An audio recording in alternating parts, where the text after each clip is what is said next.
was the one sponsored by the Independent. The Aviation Brigade, first of all, is about 2,000 troops and 100 or so helicopters and other support people. That it would involve some civilian employees. It would involve a lot of construction. They'd have to build a new hangar to handle that many and other facilities. So, but what happened then on Friday after that Wednesday was that the subject came up, and General Pascarat, who was a one-star general out there, kind of tried to tamp down that expectation, didn't deny it, but tried to emphasize that the decision wasn't absolutely final, which we already knew that it wasn't final, but it sounded like it was stirring. And this thing has been out there for 2 or 3 years in terms of a general, might happen, could happen, might be Fort Carson. This sort of focused the time frame much closer, could be about to happen. So, completely new if I were private sector. Right? Yeah. But your experience is that well, with the military is exempt from. I don't know if the civilian sector has the equivalent of FONSI or not. I don't think they do. Where you have a finding of no significant impact, and then you fill in the blanks. Yeah, the EIS can say we found no significant impacts. There's therefore that's no usually mitigation. how they start off. But it seems like any project anybody has to put in has to do an environmental impact. Yeah. Unless maybe what you're telling me is that the Army doesn't, but well, everyone else does. I mean, I remember Bill Whiter, who used to be a professor here. We talked about that process, and he talked about those things just come off the shelf. And if you read them, if you read one, you've read them all. Sort of, they have certain. Anyone ever done real research on what all these extra people do to the infrastructure of the city and its surroundings? Because it's hard for me to believe that it isn't a major factor in the destruction of the streets. But Sarah, do you want to talk about water problems we might have, and so forth. I think the short answer to your question is not really, and certainly not for this area. But the book that Bill is referring to is in some ways the model for the team research that Jean and I are doing with a number of the students who are here tonight too. And the book is called Homefront, and it's a study of the relationship between Fort Bragg and Fayetteville, North Carolina. And so it creates a broader context that really looks at not only the missing property taxes and the missing sales tax, but also the missing business tax, for example, of what a city like Fayetteville, if it had been investing in more private sector growth as opposed to military investments over 40, 50 years, from a disposition of thinking that those benefits are going to outweigh the costs would be of interest. Yes, would be probably a first. Yeah. Sarah, how would you ever really tell what the alternative retail economy or commercial economy might look like if there was no base? Because I'm thinking of a situation of like Huntsville, Alabama, where before the Missile Command was, there really was no economy to speak of. They bring things in, but then you get subsidiary bases like the Mississippi Space Center right on the Louisiana border, which was only there because of a congressional earmark and had no military-affiliated bases nearby it. And it's real hard to look at variables and say, what would this area even look like one way or another? And I'm sure that's true for Fayetteville. I think so. And I think what you would probably do is try to look at counterparts, like look at a regional counterpart, say a Fort Collins, et cetera, and then maybe have a national comparison set as well of just middle-sized cities that do or do not have bases that started. I love the idea that, it's too simple, you just get the numbers.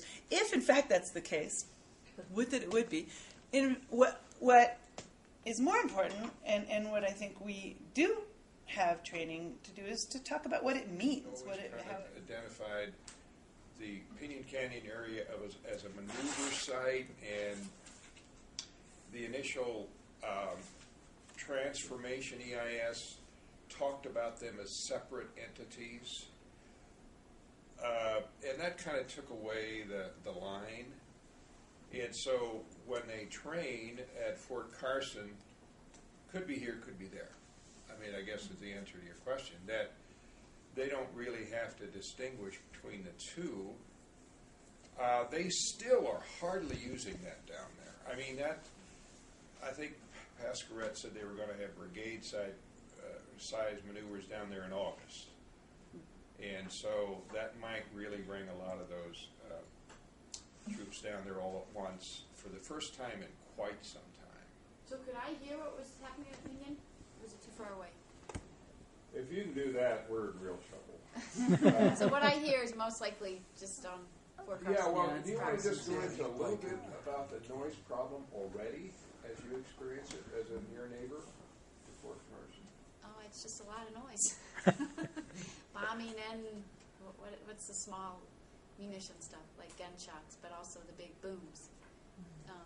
How regularly? How much? It's surprisingly quiet today, but that's rare. It's more Other often than than that it's area. more often than not. Yeah. You heard You hear a lot. sometimes, depends Already. on when they're doing it, you know, at times. You hear the tanks during the fall, Oh, yeah. that M16 fire, you can hear that anytime. They open that range anytime. So I heard it all the time. It's like it's a part Are of you it. from Rancho, Colorado, by any chance? Say that again. Rancho down there? I No, often wonder I about just those live in programs. Whitefield. I mean, that's close enough to here. Whitefield, yeah. Yeah, I don't know if somebody, if you wanted to look at a poverty dimension to this, and I think the Independent did this story on the Rancho, Colorado people. I mean, they're really almost low-class blue-collar people that have moved into that area down there, right on the border with Fort Carson, but they don't have a Where lot is of it money. with Fort Carson? Which border? Rancho, Colorado. There's actually there's an exit off of the interstate. When of growing the aviation units and asking for more costly improvements. Fort Bliss in Texas and Wheeler Stack in upstate New York are two of the prime examples of asking for more land once aviation units come in. There's been cases of pollution with increased fuel. Bringing in more fuel to the base. The biggest example is Fort Campbell, and that there was a huge leak into the ground and affected the surrounding area and the water sources there. Another issue with a lot of these airfields is just busying up the airspace. We already have the Air Force Academy to the north and Municipal Airport in Peterson. Kind of like a real basic grassroots thing we could do. If I knew a way to get all the way to Gates's office with that petition that wouldn't just end up in somebody's trash can. You know, he gave that speech about a month ago, and I think I have a couple more copies of it here, or the story about it, where he just said the Pentagon is spending and wasting way too much money. Now, he talked about their increase next year kind of going from $50 billion down to maybe 20, but we're still talking real money here, although it's not cutting into the $700 billion. It's just saying there ought to be 720 instead of 750, and that's probably not counting at all. But he is seen as being somebody who is aware that there's a big problem here, that business as usual just keeps ratcheting up duplication, waste, and so on.